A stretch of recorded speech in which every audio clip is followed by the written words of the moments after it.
बिस्मिल्लाहिर्रहमानिर्रहीम नाजरीन अस्सलाम वालेकुम। आप देख रहे हैं वाच टाइम्स में हूं आपका मेज़बान ताहिर नसीर।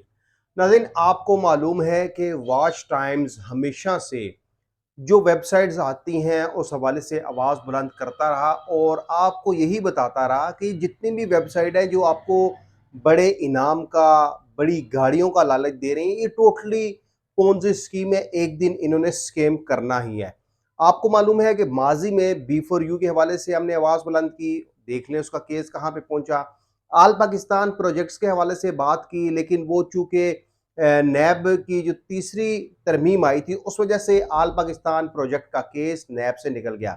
उसके बाद अलबरका होल्डिंग्स देख लें, अलबरका वालों ने एक कॉइन लॉन्च किया था, वो हमने पहले दिन बता दिया था कि ये फ्रॉड है, ये टोटली टोपी ड्रामा है। देखने के अलबरका होल्डिंग्स अब कहाँ पे पाई जा रही है, जो उनके ज़रीफ साहब हैं या और उनके एक अब्बासी साहब हैं, वो कहाँ पे हैं? वो दुबई में पाकिस्तानी अवाम के पैसों से अय्याशी मार रहे हैं।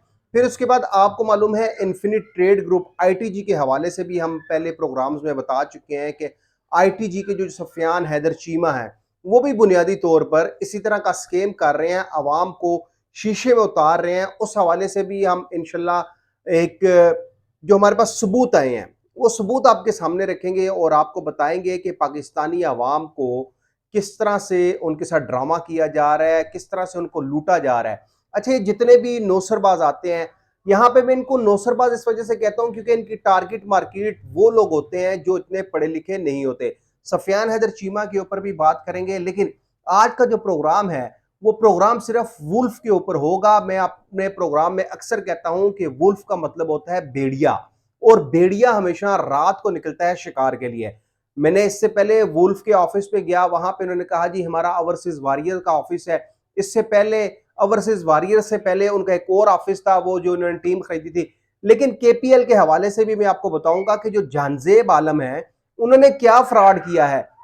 मैं जानजेब आलम के ऊपर स्पेशली रोशनी डालूंगा कि जानजेब आलम साहब के वालिद मोहतरम, जिनका नाम गालबन यूसुफ है, उनके पास कोई पैसे लेने के लिए कराची में जाता है तो वो कहते हैं जी मैंने अपने बेटे को आग किया है। लेकिन अब केपीएल जब होती है तो जानजेब आलम अपने वालिद मोहतरम को केपीएल का टूर्नामेंट दिखाने के लिए मुजफ्फराबाद लेके जाते हैं। इसके अलावा जानजेब आलम के हवाले से, क्योंकि वो भी एक पोंजी स्कीम चला रहे हैं, जो वुल्फ है वो टोटली एक फ्रॉड है। इस हवाले से एफआईए में एक जो नई दरखास्त दी गई है, वो कल के प्रोग्राम में हम आपको वो दरखास्त बताएंगे कि वो दरखास्त दहिंदा कौन है।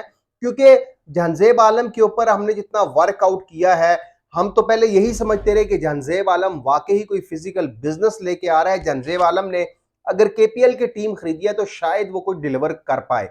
लेकिन जब मैंने थोड़ा सा उस पर बहुत काम किया तो मुझे बहुत सी चीजें मिली, बहुत से लोगों ने मेरे से राब्ता किया। एक बात आपको ये मैं बता दूं कि ये आप मेरे से डायरेक्ट राब्ता भी कर सकते हैं। जो ऑलरेडी हम नंबर देते हैं वो नंबर मेरी टीम मेंबर के पास होता है। आप उसको कॉल करके ये कह सकते हैं कि मेरी ताहिर नसीर से बात कराई जाए। मैं इंशाल्लाह एक दो दिनों तक एक और नंबर भी दे दूंगा जो मेरे पास होगा, उसको मैं खुद यूज करूंगा। तो आप इस हवाले से आपके पास जो भी सबूत हो, जिस तरह का कोई भी एविडेंस हो, आप डायरेक्ट मेरे से राब्ता करके मुझे वो एविडेंस प्रोवाइड कर सकते हैं। लेकिन वुल्फ के हवाले से ओवरसीज वॉरियर का जो ऑफिस था, जो डीएचए में बनाया गया था, वहां पे मैं 3 से 4 दिन लगातार जाता रहा। वहां पे जो कमीशन एजेंट जाते हैं, क्योंकि वहां पे मुझे अब कुछ उधर के कुछ दोस्त मिले हैं जो मैं मेरे सोर्स हैं, उन्होंने मुझे बताया जी कि जो इसकी बेसमेंट है, ओवरसीज वॉरियर्स का जो ऑफिस है, इसकी बेसमेंट में तमाम कमीशन एजेंट इकट्ठे होते हैं। वहां पे इनको बताया जाता है कि आपने क्या क्या काम करना है। वुल्फ के हवाले से आपको यह भी बता दूं कि जानजेब आलम ने आई थिंक 4-5 माह पहले कुछ कमीशन एजेंटों को उम्रा करवाया था। उस उम्रे की कुछ असलियत मैं आपको बताऊंगा कि बुनियादी तौर पर वो उम्रा हुआ कैसे था। जानजेब आलम के हवाले से आपको ये भी बता दें कि ये दुबई में भी गिरफ्तार रह चुके हैं। उस हवाले से भी हमने कई डॉक्यूमेंट्स निकाल लिए हैं, वो आपको दस्तावेजी सबूत आपको बताएंगे कि जानजेब आलम दुबई में क्या कर रहा है। अब जानजेब आलम ने टीएफएन का एक ड्रामा खेला है, हमें भी उसने धोखे में रखा कि उसका तुर्की मार्केट में बिजनेस है। कोई उसका बिजनेस नहीं है, क्योंकि जानजेब आलम पाकिस्तान में आया है सिर्फ पाकिस्तानी अवाम को बेवकूफ बनाने के लिए। और मुझे कुछ ऐसे दोस्त भी मिले हैं जो ये कहते हैं कि जानजेब आलम के पास अगर आप बैठे तो वो शीशे में ऐसे उतारता है कि जैसे ये अरबपति हो। लेकिन आपको एक बात बता दें कि जानजेब आलम के पास कुछ नहीं है, सिर्फ मनी रोटेशन है। वो किसी की टोपी किसी का सर और किसी के सर किसी की टोपी में दे रहा है। उसका कोई फिजिकल बिजनेस नहीं है। वो दावा करता है मेरी हाउसिंग सोसाइटी है, वो दावा करता है। बल्कि मैंने ही प्रोग्राम किया था जिसमें आपको बताया था कि झांझे वाला मैंने कहा कि मैंने केपी में एक ऐसी जगह खरीद ली है जहां पे मैं वो मार्गेज करूंगा, यानी कि जो भी मेरे पास इन्वेस्टमेंट करेगा उसको वो प्रॉपर्टी दी जाएगी। लेकिन उस प्रॉपर्टी जो प्रॉपर्टी का वो मालिक था उस तक हम पहुंच चुके हैं। उसकी भी जुबानी आपको सुनाएंगे कि उसके साथ जंजेब आलम ने किस तरह का फ्रॉड किया है। जंजेब आलम बुनियादी तौर पर तुर्की में कोई इसका बिजनेस नहीं है। कराची में ऑलरेडी जंजेब आलम बहुत बड़ा फ्रॉड करके आया है, वहां से ये भागा हुआ है। जंजेब आलम के हवाले से आपको जिस तरह मैंने बताया कि तुर्की में इनका बिजनेस नहीं है, दुबई में ये गिरफ्तार हुए थे। फिर एक और बात, जब झांजेब आलम के दफ्तर में वॉच टाइम्स की टीम गई, जब हम लोग गए तो वहां पे जो एंट्रेंस के ऊपर जो शख्स मिला था उसकी भी एक अपनी कहानी है। उसका नाम क्या है? वो झांजेब आलम के पास बुनियादी तौर पर पैसे लेने के लिए आया है, क्योंकि झांजेब आलम उसका भी कर्जदार है। झांजेब आलम के हवाले से आपको यह भी बता दें कि एंटी करप्शन सर्कल में भी एप्लीकेशन दी जा चुकी है। जहां तक केपीएल की बात है, कुछ लोग ये दावा करते हैं जी झांजेब आलम ने केपीएल की टीम खरीदी।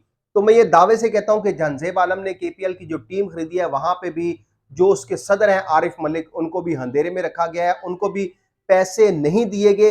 ये बहुत सी चीजें हैं डॉक्यूमेंटेड जो हमारे पास मौजूद है। हम डॉक्यूमेंट के ऊपर प्रोग्राम करते हैं, हम एविडेंस की बुनियाद पर प्रोग्राम करते हैं। क्योंकि पहले तो मैं ये समझ रहा था कि झांजेब आलम वाकई ही कुछ डिलीवर करने के लिए आया, लेकिन जब मेरा काम तकरीबन कंप्लीट हो गया, मुकम्मल हो गया, तो मुझे ये समझ आई कि जानजेब आलम भी सिर्फ एक पोंजी स्कीम चला रहा है। वो सिर्फ पाकिस्तानी आवाम को लूटने के लिए आ रहा है। यहां पे मैं फिर से बता दूं कि अगर जानजेब आलम अपना मौकफ देंगे तो हम उसको भी चलाएंगे, क्योंकि ये हम पाबंद हैं इस चीज के कि जिसके खिलाफ हम प्रोग्राम कर रहे हैं हम उसका मौकफ भी चलाएंगे। जानजेब आलम से मैंने राब्ता करने की कोशिश भी की तो उन्होंने ये कहा जी मेरी तबीयत खराब है तो मैं आज ही सऊदीया से आया हूं, ये उनका कहना था। अब वाकई वो सऊदीया गए या नहीं, मैं आपको उनका जो पासपोर्ट नंबर है, उनका जो टिकट है कि अगर वो सऊदीया गए हैं, किस फ्लाइट से गए हैं, कब गए थे, कब वापस आए थे, ये सारी चीजें मैं आपको बताऊंगा। क्योंकि बहुत से लोगों ने राब्ता भी किया और उन्होंने ये कहा जी जानजेब आलम अब पैसे नहीं दे रहा, विड्रॉल नहीं दे रहा। और इस हवाले से उसने जो कमीशन एजेंट रखे हैं, कमीशन एजेंट तो देखें वो बुनियादी तौर पर आते हैं अपने पैसे के लिए। उनको ये नहीं पता कि जिस गरीब को हम टारगेट कर रहे हैं हो सकता है कि ये जमा पूंजी उसकी सारी जिंदगी की हो, लेकिन वो अपने कमीशन की खातिर जंजेब आलम की चिकनी चुपड़ी बातों में आ जाते हैं और उसके बाद वो वारदात डालते हैं। बाद में होता क्या है, जिस तरह बी4यू के हवाले से आज हमने प्रोग्राम किया तो आपके सामने है कि एक माजूर शख्स जो केपी से आया था उसकी वही जमा पूंजी थी। फिर एक फैमिली से भी हमने अपने प्रोग्राम में मिलाया आपको, वो भी देख लें कि बहुत सी चीजें हैं। लेकिन जंजेब आलम के हवाले से और भी बहुत कुछ इंशाल्लाह आइंदा प्रोग्राम में आपको बताएंगे। अगर जंजेब आलम इस हवाले से अपना मौकफ देंगे तो हम उसको भी चलाएंगे। इन्फिनिट ट्रेड ग्रुप यानी कि आईटीजी के जो सफियान हैदर चीमा है, उस हवाले से भी बहुत से एविडेंस कलेक्ट हमने कर लिए हैं कि सफियान हैदर चीमा कर क्या रहे हैं, आवाम को किस तरह बेवकूफ बना रहे हैं। और जहां तक बात है अलबरका होल्डिंग की या उनके ट्रिलियम कॉइन की, इस हवाले से दुबई में जो एक पंडोरा बॉक्स खुल चुका है वो भी आपको बताएंगे कि दुबई में कौन कौन से कमीशन एजेंट बुलाए गए हैं, उनके साथ क्या मीटिंगें की जा रही हैं, क्या टास्क दिया जा रहा है उनको। ये सारी सूरत हाल इंशाल्लाह आने वाले 2 से 4 दिनों में आपके सामने रखेंगे और आपको बताएंगे कि खुदारा पाकिस्तान में जो भी वेबसाइट आती है जो आपको बड़े इनाम का, बड़ी गाड़ी का, मोबाइल फोन का लालच देती है, ट्रिप्स का लालच देती है दुबई का या तुर्की का, तो खुदारा इनकी बातों में मत आए, क्योंकि इन्होंने एक ही एम बनाया हुआ है कि पाकिस्तानी आवाम को लूटना है। अगले प्रोग्राम तक के लिए अपने मेजबान ताहिर नसीर को इजाजत दीजिए। अल्लाह हाफिज।